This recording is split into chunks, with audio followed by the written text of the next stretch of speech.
এটা কি শসা ধনেপাতার চাটনিও বলতে পারেন, শসার চাটনিও বলা যায়।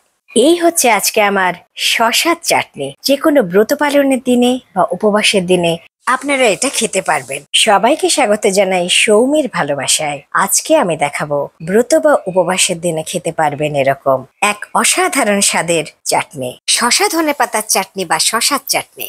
আসুন তাহলে শুরু করি আজকের রেসিপি। আজকে বানাবো শসার চাটনি। হ্যাঁ, ঠিক শুনেছেন, শসার চাটনি।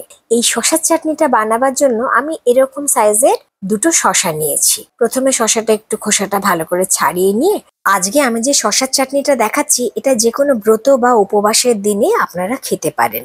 এই শসার চাটনিটাতে আমি সন্দব লবণ ব্যবহার করব। আপনারা দেখতেই পাবেন এই সন্দব লবণটা আমি ব্যবহার করব একটাই কারণে, এটা ব্রত বা উপবাসের দিনে যাতে খাওয়া যায়।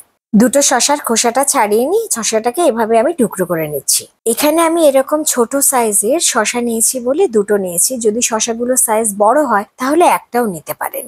শসাটা কাটা হয়ে গেলে এটা আলাদা একটা পাত্রে আমি সরিয়ে নিলাম। এবার দেখুন এখানে আমি 1 চামচ মতো বাদাম নিয়েছি। এটা আগে থেকে আমি শুকনো খোলায় ভেজে নিয়েছি। তারপরে এখন এর খোসাগুলো আমি একটু ছাড়িয়ে নিচ্ছি। বাদামের খোসাগুলো ছাড়ানো হয়ে গেল, এবার আলাদা একটা বাটিতে আমি তুলে নিলাম।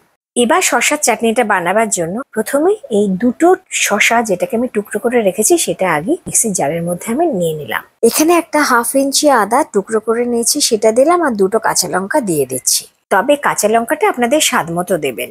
এবার এতে 1 চামচ মতো বাদামটা দিলাম। এবার 1/2 কাপ মতো শুকনো নারকেলের গুঁড়ো বা ডেসিকেটেড কোকোনাট দিলাম।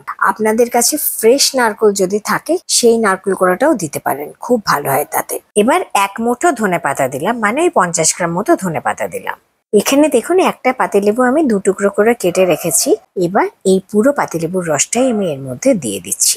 এটা ব্রত বা উপবাসের দিনের জন্য বানাচ্ছি বলে আমি সন্দব লবণ ব্যবহার করছি। এখানে দুবার 1/2 চামচ করে 1 চামচ সন্দব লবণ দিলাম। এবার 1 চামচ গুঁড়ো চিনি দিচ্ছি। একটু টক মিষ্টি স্বাদের চাটনি ভাল লাগে বলে আপনারা চিনিটা নাও দিতে পারেন। এবার দেখুন এরকম অল্প একটু জল দিলাম।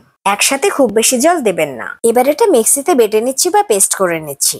এটাকে মিক্সিতে পিষে নেওয়ার পরে দেখলাম এটা খুব ঘন হয়ে গেছে, তাই এর মধ্যে আর অল্প একটু জল দিলাম। এবার এটাকে আমি আরেকবার মিক্সিতে পিষে নিচ্ছি।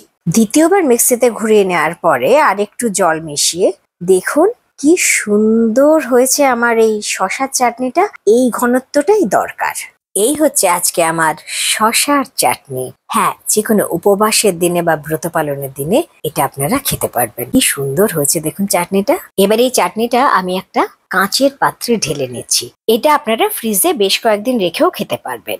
এই হচ্ছে আজকে আমার যে কোনো উপবাস বা ব্রত পালনের দিনে খেতে পারবেন এরকম চাটনি। এটা কি শসা ধনেপাতার চাটনিও বলতে পারেন, শসার চাটনিও বলতে পারেন। এই হচ্ছে আজকের শসা ধনেপাতার চাটনি বা শসার চাটনি। খুব খুব ভালো থাকুন, ধন্যবাদ।